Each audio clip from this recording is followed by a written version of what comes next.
Borgoricco, prima uscita da governatore del Veneto per Alberto Stefani in visita agli anziani di una RSA di Padova. Subito al lavoro, dice, confermando la sintonia con gli alleati della coalizione. La Lega doppia Fratelli d'Italia e Luca Zaia sembra rilanciare un carroccio regionale sul modello bavarese, rivendicando il suo peso specifico. Riflessioni tra i meloniani, il coordinatore De Carlo, il mio ruolo, deciderà il partito. Il centro-sinistra sconfitto guarda il lato positivo, raddoppia percentuale rispetto a 5 anni fa. Il segretario Dem martella, campo largo e più ascolto della gente, la strada tracciata è quella giusta anche in vista delle elezioni a Venezia. Ascolti record per la grande maratona elettorale del gruppo Media Nord-Est, 1.100.000 telespettatori hanno scelto le nostre emittenti, superando di ben 6 volte la concorrenza. Fuga di monossido di carbonio in un condominio, paura, Grumolo delle Abbadesse, 13 intossicati, tra cui 3 bambini. Era salito sul cofano di un'auto in corsa per una bravata a qualche metro e la caduta che aveva provocato la morte di un 18enne a Cima d'Olmo. Al processo il cugino che guidava la vettura. Testimonianze, eventi, flash mob, appelli, la giornata internazionale contro la violenza sulle donne in tutte le piazze del Veneto. Buonasera e ben ritrovati con l'edizione regionale dei nostri telegiornali, con un ampio spazio dedicato all'esito delle elezioni regionali in Veneto. E allora è iniziata presto la prima giornata da Presidente del Veneto per Alberto Stefani, che è partita dalla residenza Civitas Vite Angelo Ferro della Fondazione OICI, che si occupa di anziani e persone fragili, per la sua prima uscita a Padova. Buongiorno. Il primo pensiero era mettersi subito al lavoro. Sono qui oggi come prima mattina e non ho scelto di fare grandi festeggiamenti, ma di essere operativo, perché a me piace far così. Così come un sindaco deve fare, essere in mezzo ai suoi cittadini, in mezzo alla sua gente e mettersi al lavoro per il Veneto e per i veneti. È un applauso quello che accoglie Alberto Stefani, neoeletto presidente del Veneto, che sceglie i nonni, a cui meno di 24 ore fa ha dedicato la vittoria per il primo appuntamento ufficiale. Il sociale al centro dell'agenda politica, ribadisce. Abbiamo la necessità, per una società sempre più longeva, di strutturare residenze per anziani all'avanguardia, anche garantire quartieri inclusivi, villaggi inclusivi, servizi sociosanitari vicini ai cittadini. Un presidente già al lavoro che si era fatto abbracciare da chi per primo aveva creduto in lui, i cittadini di Borgoricco, il suo paese natale, dove è stato festeggiato con un incontro pubblico nel teatro Aldo Rossi e persino i fuochi d'artificio poche ore dopo la vittoria ufficiale. Quella è la mia comunità da cui sono partito, ho fatto il consigliere comunale da giovanissimo, poi ho fatto il sindaco qualche anno dopo. Ho imparato il valore dello stare in mezzo alla gente, di ascoltare i cittadini, di rispettare gli avversari, e sono gli stessi valori che poi ho portato in questa campagna elettorale. Un aspetto pratico, serio, senza mai fare polemica, senza mai attaccare nessuno, è quello che userò anche da Presidente della Regione del Veneto.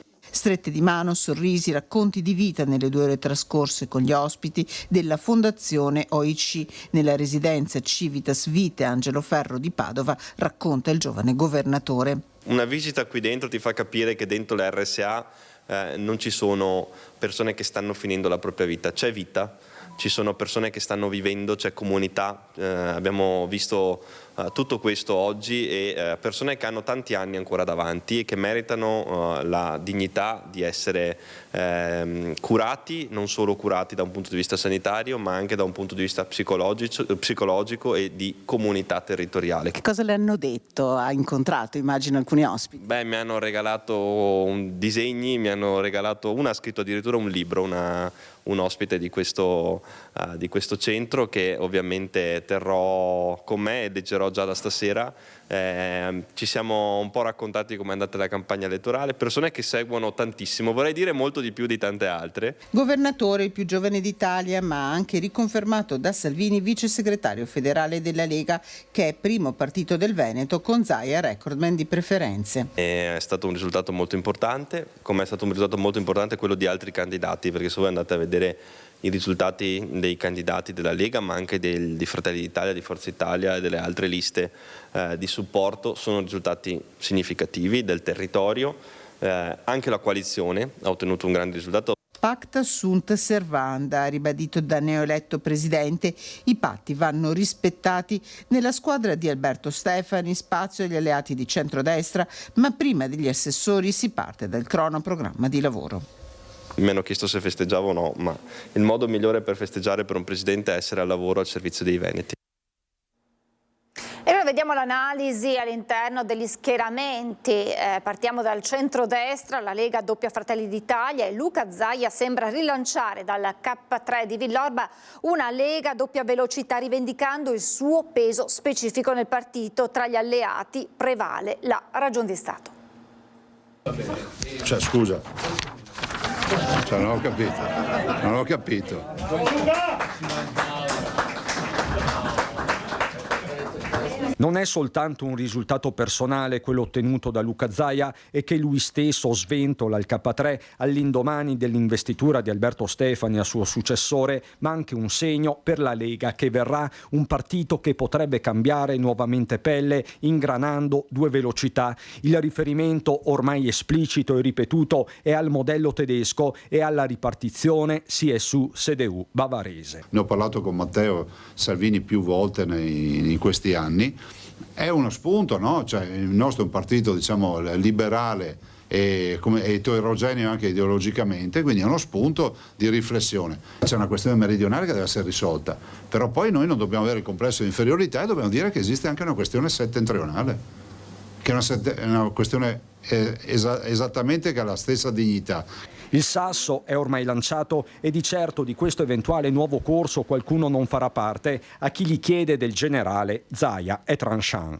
Per quanto riguarda Vannacci non è il mio benchmark e quindi non ho necessità di misurazioni, e vorrei ricordare che i vice segretari sono 4, non 1. In attesa di capire se ci sarà una Lega, chiamiamola federata, e quale sarà il futuro dell'ex governatore, Salvini canta vittoria, pacta sunt servanda, va ripetendo, e questo vale sia a Roma che a Venezia, dove di fatto, stando agli accordi preelettorali, 5 assessorati andranno a Fratelli d'Italia, 4 alla Lega. Questa è una vittoria frutto anche della generosità della coalizione, quindi non cambio gli accordi presi con Giorgia Meloni o con Antonio Tajani perché ci hanno votato in tantissimi. Per me la parola data vale, quindi il centrodestra vince se è unito e se permette a tutti di dare il meglio. Lega che doppia Fratelli d'Italia, 36,28% contro 18,69%, Forza Italia ferma al 6,3%, sotto il 2%, UDC, Liga Veneta Repubblica, noi moderati. Vuol dire che quei 20 punti che guadagna la Lega li guadagna quasi tutti su Fratelli d'Italia. Guardiamo anche il voto in Puglia e il voto in Campania, lì c'è una proporzione per così dire normale, Fratelli d'Italia primo partito, Forza Italia molto vicina come secondo partito e nettamente staccata la Lega. E invece questo risultato in Veneto diventa clamorosamente a favore della Lega, quindi vuol dire che Luca Zaia ha fatto da traino alla lista della Lega. Prevale la ragion di Stato anche nelle parole del numero 1 dei meloniani, Luca De Carlo, a Ring. Noi siamo stati particolarmente generosi, oggi il mio amico Marco Snato diceva fin troppo, visti i risultati, potrebbe essere così una lettura autoironica. È chiaro che chi ha il candidato governatore e il governatore uscente parte con un deciso vantaggio e questo mi sembra evidente. Questo in qualche maniera ha un riverbero anche sul suo ruolo? Oddio, questa è una bella domanda, però non dovrebbe rivolgere a me, io non sono autoreferenziale, cioè io ho un mandato da Giorgia Meloni di rappresentare il partito in Veneto, non me lo sono autoconferito, vedremo, insomma, non è un tema che mi fa perdere il sonno di notte. Scattata quindi la Pax stefaniana, l'istantanea, almeno per il momento, resta quella di una coalizione unita.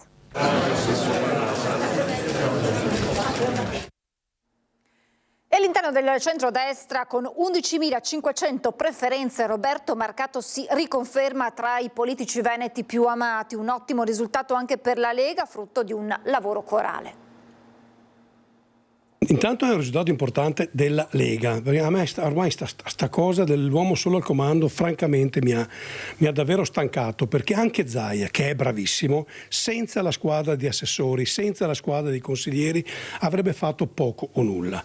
E invece credo che bisogna valorizzare le squadre e questo è una vittoria di una squadra che ha sostenuto Alberto Stefani ed è una vittoria della Lega che finalmente si è messa a fare la Lega. È identitario Roberto Marcato. Per lui ha vinto la Lega, quella radicata nel territorio, coi suoi amministratori e i suoi militanti. Luca Zaia è una risorsa del partito, ma il bulldog di Piombino Dese non vuole sentire parlare di uomini soli al comando. Ora è il momento di lavorare, sottolinea, e si mette a disposizione del partito. Io credo che ai veneti interessi poco il ruolo che avrò, ma che interessi loro se, a prescindere dal ruolo, io continuerò a metterci la passione e l'integrità che ho sempre avuto in questi anni. Dopodiché, se il partito decide che io possa essere una risorsa, bene. Se il partito decide che non sono una risorsa, come in parte ha già fatto anche negli anni scorsi, vabbè, ne prendo atto. Insomma, io non ne faccio un dramma. La bassa affluenza alle urne è un problema serio, anche se non bisogna farne un dramma, sottolinea Marcato. La politica però deve interrogarsi. Dobbiamo fare alcune cose. Primo, fare gli election day. Non è possibile immaginare che i veneti vadano al voto ogni 3 settimane, perché non ci vanno. 2, fare le elezioni a novembre è una follia. Terzo, noi dobbiamo diventare un po' più affascinanti. Dobbiamo trovare altri linguaggi, dobbiamo trovare altre vie di coinvolgimento dell'elettorato. Siamo un po' nel linguaggio, nella postura, nella comunicazione, siamo un po' d'antan, ma questo riguarda purtroppo anche i giovani ed è questo un problema. Adesso il voto nel centrosinistra veneto, la crescita del consenso rispetto al 2020 fa dare un giudizio positivo dell'esito elettorale. Campo largo e maggiore ascolto dei cittadini sono la strada giusta anche per le amministrative di Venezia. Il commento del segretario Martella. Qualcosa è cambiato, il centrosinistra si è presentato unito con un ampio schieramento di forze politiche e civiche, cosa che non era mai successa. Ha avuto un candidato scelto unitariamente dal basso in Veneto e ha dimostrato di poter avere un risultato solido che è imprescindibile anche per la regione Veneto. Da opposizione ad alternativa, la definizione rimbalza di bocca in bocca nel post voto in una coalizione di centro-sinistra a cui mancano forse un paio di punti per dire apertamente di aver raggiunto l'obiettivo della vigilia, il 30% dei consensi. Giovanni Manildo e il campo largo creato intorno a lui si fermano al 28 e 88%, dato che si presta a interpretazioni a seconda che si guardi il bicchiere mezzo pieno o mezzo vuoto. Per il segretario regionale Martella l'esperimento è più che promosso, visto il raddoppio delle percentuali di 5 anni fa, dato che indica la direzione, dice, anche in vista delle amministrative di Venezia. Era una salita in montagna, abbiamo piantato il chiodo a metà parete e vediamo di arrivare finalmente in vetta. Lavoreremo in modo propositivo e molto forte per poter lavorare perché questa opposizione, questa alternanza possa veramente diventare una vera alternativa nei prossimi anni. Una coalizione plurale, diversi angoli di visuale della società, ma capacità di avere una proposta concreta e univoca. In altre regioni questo ha portato alla vittoria e ritengo che possa essere un bel esempio, un bel laboratorio anche a livello nazionale. Il politologo Paolo Feltrin dà atto quantomeno di 2 buone prestazioni nella compagine. Tutto sommato il PD ottiene un risultato migliore sia delle politiche 22 sia delle europee 24 del 2024. Anche un buon risultato è ottenuto da ADS, Alleanza Verdi e Sinistra, che bene o male con un 5% per una forza di questo tipo è un risultato piuttosto significativo. PD al 16,6%, AVS al 4,64%, 9 eletti l'uno e 2 l'altro, ma anche Uniti per Manildo e le civiche, rimasti entro il 2%, riescono a esprimere dei consiglieri e così pure i 5 Stelle. Io penso che uno possa anche accettare il fatto che il Veneto è una regione composita, che ha un voto storico, che ha un voto conservatore.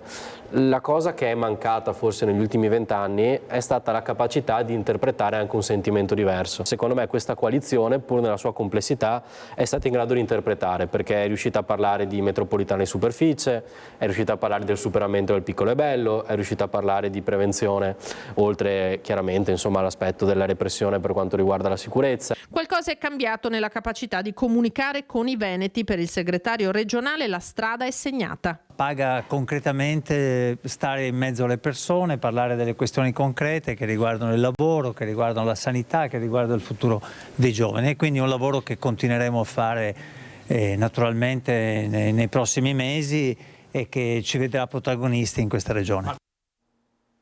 E ascolti record per la grande maratona elettorale del gruppo Media Nord-Est.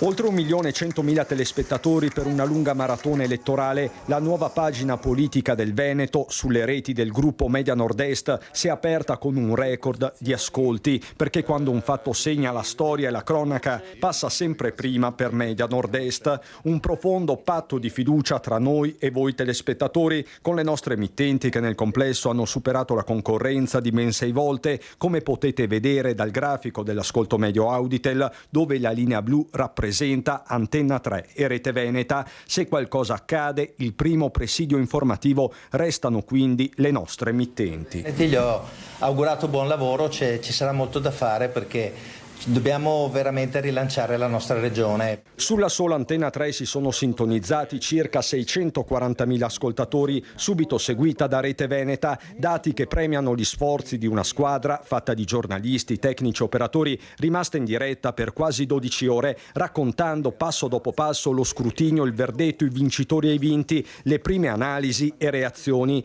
decine i collegamenti dal territorio, decine gli ospiti e i protagonisti che si sono alternati ai nostri microfoni e nei nostri studi, che hanno dato come sempre spazio a tutte e a tutti per un racconto corale, obiettivo, pluralista. 1.100.000 volte grazie a tutti voi che avete scelto il gruppo Media Nord-Est per informarvi, perché quando un fatto conta vi sintonizzate su Media Nord-Est.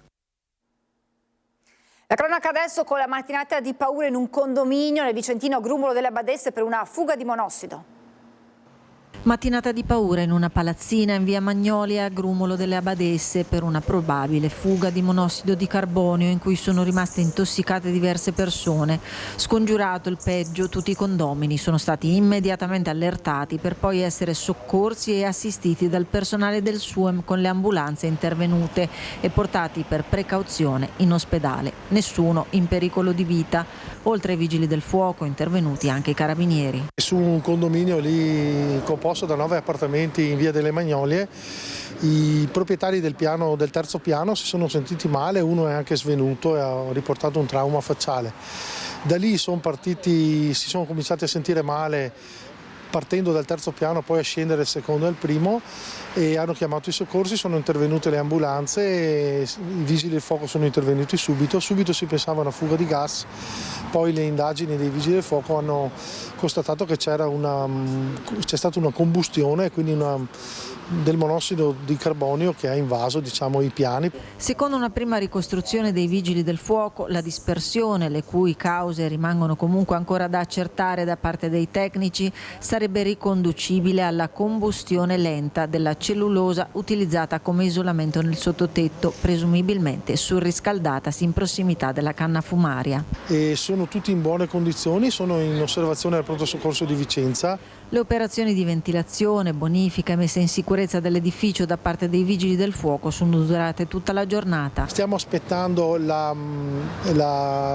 resoconto dai vigili del fuoco e dall'ospedale per capire se tornano stasera e se eventualmente tornano, se possono rientrare nelle proprie abitazioni. Io ho già allertato, comunque il comune, ci siamo già allertati con l'ufficio tecnico, sempre in collaborazione con i vigili del fuoco e con i carabinieri, per cercare di trovare eventualmente una sistemazione. Era salito sul cofano di un'auto in corsa per una bravata a qualche metro e la caduta che aveva provocato la morte del 18enne. A processo il cugino che guidava la vettura, è successo a Cimadolmo nel Trevigiano. Una tragedia che aveva sconvolto la comunità di Cimadolmo. L'incidente era avvenuto il 20 gennaio del 2024 nel piazzale degli impianti sportivi. Una bravata, uno scherzo, terminato però nel dramma. Lorenzo Pietrusci, 18 anni, era salito sul cofano dell'auto guidata dal cugino. Forse volevano fare un selfie, ma il giovanissimo era caduto violentemente a terra. Portato in ospedale, il ragazzo era morto 9 giorni dopo. Accusato di omicidio stradale il cugino, che da quel terribile giorno non si è più ripreso. Il ventenne, difeso dall'avvocato Lucio Martignago, dovrà comparire il 13 gennaio prossimo davanti al giudice monocratico del Tribunale di Treviso, data in cui inizierà il dibattimento. La famiglia del 18enne, costituita come parte civile, è invece rappresentata dall'avvocato Paolo Pastre. Un gioco, una serata di divertimento costato la vita al 18enne e che potrebbe costare caro al cugino devastato dal dolore. Tante le iniziative per la giornata internazionale contro la violenza sulle donne, vediamo com'è andata a Padova. Mi spogliava, mi pesava e se vedeva che c'era 50 grammi, un etto in più, mi picchiava. Questa è la testimonianza dell'artista Wendy Muraro, che colpisce come un pugno allo stomaco. Una donna su 3 ha subito almeno un episodio di violenza fisica o psicologica, fino ad arrivare al gesto estremo, il femminicidio, 100 all'anno di media in Italia, 77 finora nel 2025. Nella giornata internazionale contro la violenza sulle donne, a Padova protagonisti gli studenti di varie scuole che si sono ritrovati all'Istituto Tecnico Marconi per testimonianze, riflessioni e uno spettacolo, petali e spine. Il mondo della scuola può fare molto. Mettersi a disposizione e sostenere tutte queste iniziative, anche dei centri antiviolenza. Insomma, noi con tutte le scuole naturalmente ci mettiamo a disposizione per questi percorsi di riflessione, insomma, di approfondimento. Tutto in una sola parola: ascoltarli. È l'unica vera cosa di cui hanno bisogno, essere visti nel vero senso della parola, essere riconosciuti come portatori di interesse, portatori di esigenze e anche portatori di grandissima umanità. Nel mondo dei giovani qualcosa sta cambiando, è questa la sensazione che viene dagli stessi studenti che dopo la tragedia di Giulia hanno acquisito maturità e consapevolezza, un impegno concretizzato ad esempio nello spettacolo in scena al Marconi. No, decido io che tu non ne sei capace, andiamo. Sento che si sta cambiando, c'è proprio un cambio di mentalità, proprio generazionale, dove la donna non viene più ritenuta come un oggetto, ma viene ritenuta una persona, una compagna. Secondo me dobbiamo continuare su questa strada ed è l'unica strada che dobbiamo continuare a percorrere. E volevamo denunciare le varie situazioni in cui si crea questa violenza e speriamo che sia un messaggio che porti insomma un po' di aiuto alle donne. Vi lascio ora alle previsioni, alla sigla, le previsioni del tempo. Grazie per l'attenzione, buona serata.